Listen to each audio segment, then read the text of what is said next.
Right now, you're being influenced. You're being influenced by the title, by the thumbnail, by me sitting here, by this platform.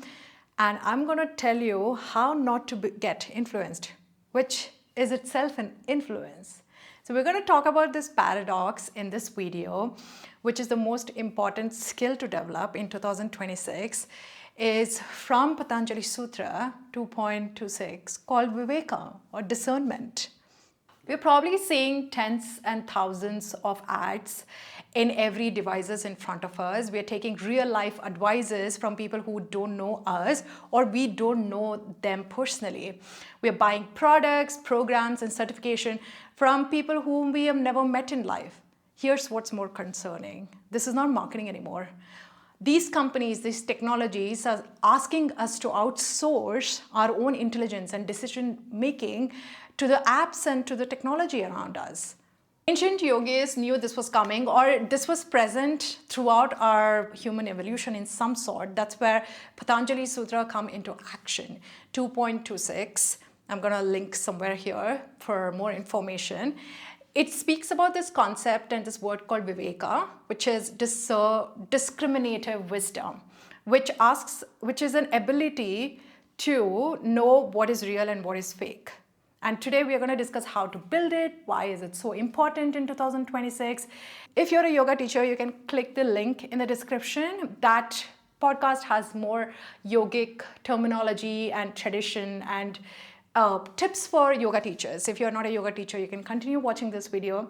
Welcome to my channel. My name is Neha Yogesh. Here we go. Education system in India has evolved over the last century, where before in yogic tradition, a teacher and a student relationship used to be very secret, very intimate, very small groups, where teacher used to have a very different curriculum to each student. And as we grew up to more traditional schools, where as a millennial, we grew up going to schools where the curriculum was same, but even teachers had like some peek into students' capacity and used to provide more support to nurture different kind of students. And now we don't need education system, right? It is now an online coaching center, online programs that you can learn so many things, which is amazing. But what happens when we take this secret intimate relationship and we are trying to scale? Does it get more relevant or more diluted? These are the questions that we need to start asking as AI is booming and as offline spaces and offline offerings are disappearing in some form. Before, the teachers were not really asking for control on a student's life, or they're even like not fighting for their obedience or dependence on them. They used to move on pretty quickly from one class to another when we were growing up. But now these platforms are fighting for your retention and attention. I think attention was currency in the internet world for last decade, but I think now it's intimacy. The ability to not make decisions on our own lives independently, but we have to depend on some kind of screens or teachers or programs or advisors. Now it's 5-step routine, 5 poses that relieves your back pain, 1 micro habit that can magically change your morning, and the list goes on. It has become so reductive. It is every day fighting for you to get hooked onto these screens. You keep clicking, buying, scrolling, and the dopamine hit will keep you hooked. That's exactly where they want you to be. We have replaced teachers with algorithms, knowledge and wisdom and experience with metrics on our profiles. Again, this video is not about vilifying the technological advancement or getting rid of online apps, living offline. I understand these are the things that are not in our control. And as a yoga teacher, I'm well aware what's under control can be transformed. So today, I want to do the opposite. We can still be in these spaces and use the technology that are at our fingertips, but be intelligent about it. Hit pause and re-engage with our own intelligence and discernment. That's what this video is about. When I started teaching yoga, I think the yogic world was still predominantly on offline spaces. As far with the life goes, as a millennial, I have seen the pre-internet world and how the post-internet has completely changed our lives. So in both the parallels, I have seen when the post-internet, when yoga is more in the online spaces now, I see more reductive information claims that's going around.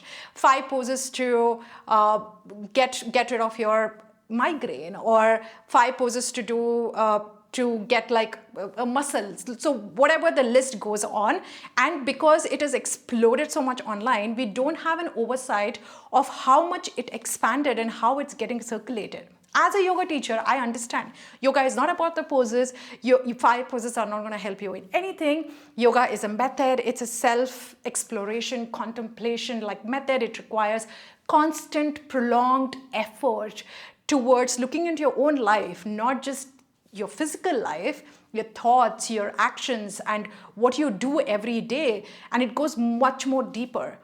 So it requires a long, prolonged attention and effort, and it's probably going to take a lot of time for you to see any huge difference and impact in your life, but it will. So this doesn't sell anymore, right? This doesn't grab anyone's attention. So we have given this control to all of this AI and let go of our own intelligence and discernment so much that now when we wake up, we don't know what to do. We keep running towards different screens. So what's happening in the present moment in online spaces is we are told to put ourselves into labels, into categories, into these boxes so we can be profiled to sell our data to some companies. Or we are marketed certain products because we associate ourselves with these labels. And one advice I want to give is we have to stop complying with these labels that are thrown at us. Before, we used to actually understand what our problem is. Okay, I have a knee pain, and I used to find a solution for it. But now, someone is going to come on the screen and tell me that what the problem I have and the solution they have. So they're doing both the job. And what it is doing is we are forgetting that the choice of what has to change and transform has to be in our hands, not in someone else's hand. I understand we can't go all the way back, or again, as I told, we shut down internet everywhere, social media, and go back to these spaces, which will probably not scale. And let's be cynical, we don't even know whether it worked perfectly well, right? So what do? The perfect answer is Viveka. So Viveka is also not telling you that, oh, bring up the walls, you know everything that you have to teach, or have all the answers for your life, or reject everything which is coming from a different source. It's not at all asking you to isolate yourself and then just get rid of everything in your life and you know the best. It's actually opposite. It's asking you to be receptive. It's asking you to understand what is real and what is not real. Like you get pictures and you're supposed to say whether it's an AI or not. To do that in every part of our life. That ability is called discriminative wisdom. And this is like building any habit. Like if you want to build muscles, you have to consistently practice it to grow the muscles. It's the same way. This is almost like related to your intuition and gut. And we need to practice this every day. But first, if you're already getting overwhelmed with everything that I just told, which it can be, the good news of this video is you can stop that right now. Stop letting go of the choices and the powers that you have over your own life by doing 3 things. The first one is experimenting and experiencing.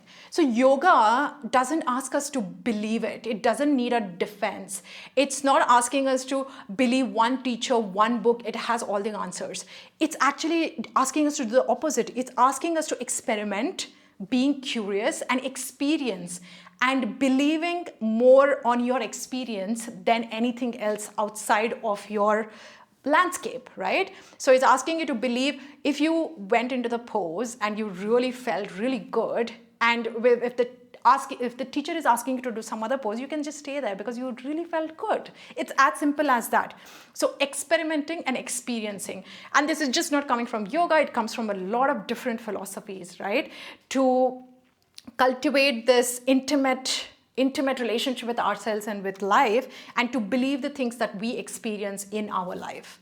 The second one is to keep your heart open, but don't let everything and anything to enter it. right? So have this, I see it as like having like a walls of like, not walls, but filters. So not everything is entering and you're not shutting the whole world out, but understanding what is good for you, what is not for you, what is something that is going to help achieve your goals, or where is the source of the information that is coming from, looking at the intention of the person that is giving you this advice. So these things, again, it feels like a lot, but having a checklist, especially as a yoga teacher, I have a checklist when I'm listening to a teacher that is giving me advice to implement in my own life, and that checklist is long. And one of the priorities is whether my teacher's ethics are in motion, in action, and that is the priority for me. It could look so different for what job you have or what your path is looking like, but we need to have checklist for the things that we are consuming. We cannot just let everything enter or everything push away. We need to kind of find this balance, this equanimity. That's all yoga is about, actually. So the third one is to question your questioning, which seems like an inception of some idea, but it is. So let's say that Sneha, like, how do you know what discerning is? Let's say that someone comes and tells, hey, tomorrow you can try this habit. Am I rejecting the idea because I want to be like in my own comfort, it's more familiar than actually doing what other person is asking? Or how will I know that I need to push and really do that to experience newness and to challenge myself? This answer depends on you, and only you can answer for yourself, whether you're doing it out of like being in comfort or challenging enough, or you're not ready for that anymore. But you know what? The best part is you have the choice. That's the point. One pattern that has helped me all my life to kind of pivot and get this perfect, unique path for myself is I always refuse to get influenced, refuse to comply, refuse to be agreeable, refuse to be something that I'm not, or refuse to be something lesser than what I am, right? So doing this in my own life has really helped me to build like a internal compass that helped me to find the things that's perfectly designed for me. Finding people, experiences, that is so much aligned with what I'm feeling inside. So it's aligned. So when I was looking for topics to talk about today, I think discernment came at the top because after Swadhyaya, I think discernment is really helpful, especially now navigating the online and offline spaces. So 3 quick things that you can do while consuming content or buying something online. It could be a program, it could be coaching, it could be anything that you're thinking of buying, or taking life advices, to have a really long checklist for yourself. For example, if I have to get a certification from a yoga teacher, I have a lot of checklist, and as I told you previously, like you better know what that person is thinking about, what his goals are, what are his intention. If you don't know, whatever you buy, it's not going to land and it's not going to be for you. You're just going to waste your time. So the title of this video is, by doing this practice, you're not only going to save time, you're also going to save energy. And you're going to get to things that are meant for you a little bit quicker if we have this discernment or just discriminative like lens over online things that is coming at us. And when you're actually scrolling, a lot of people keep a journal because they want to note down what they're actually looking at rather than just scrolling every 3 seconds. So just slowing yourself down, how you're consuming, how you're buying, how you're taking these advices really help you. So we're at the end of the video, so I want to give you a really cool challenge to do in your life. You need just a journal and a pen. You're going to step away from any social media that you're actually consuming a lot of content from, and you're going to go without consumption for 30 days. See, we have to do this from being curious of what's going to happen in your life when you do this, because it changed my life drastically when I stopped consuming from other yoga teachers, from online influencers, creators. You can name whatever you want to do, but just see, have few parameters, whether it could be your time, it could be energy, something important to you, and track it for 30 days and see how that changes your life. for good or bad. You can do this as an experiment. The whole point of this video is to experiment and experience, so you can actually, one of two things is gonna happen. Whether you think you enjoyed it, you're gonna come back, and you can, if you don't want to step away from social media, let's say you have a business, you have certain connections there, you can narrow down the people that you're following, or you can narrow down for people. Like in schools, we had like one teacher for one subject that used to come and teach, because that's their niche, that's their, they had like depth. The same thing you can do on your social media. Just have like one person for one subject, and not thousands of people just flashing information and shiny things in front of you. So do this for 30 days and see what happens, and you can really navigate around how you consume and really develop this discernment online. And even you can do this offline, and I think offline we have been doing this, at least as a millennial, we are taught this in some fashion for people who have this unique beliefs and unique dreams to follow their own path. But I think social media is kind of like intervened that process now, so it's not making us feel safe, and we are losing the power to make choices in our own life. When you develop this discernment with this viveka, it's gonna feel terrifying, because you will be not able to blame on a system, blame on your childhood, on your parents. You're gonna get so independent, because it's gonna be your life, your choices, your way. And that doesn't mean that you're not gonna make a mistake, or you're not gonna take a wrong step towards a path. But all of this is gonna come from you, towards your life. And that's the whole point of the life.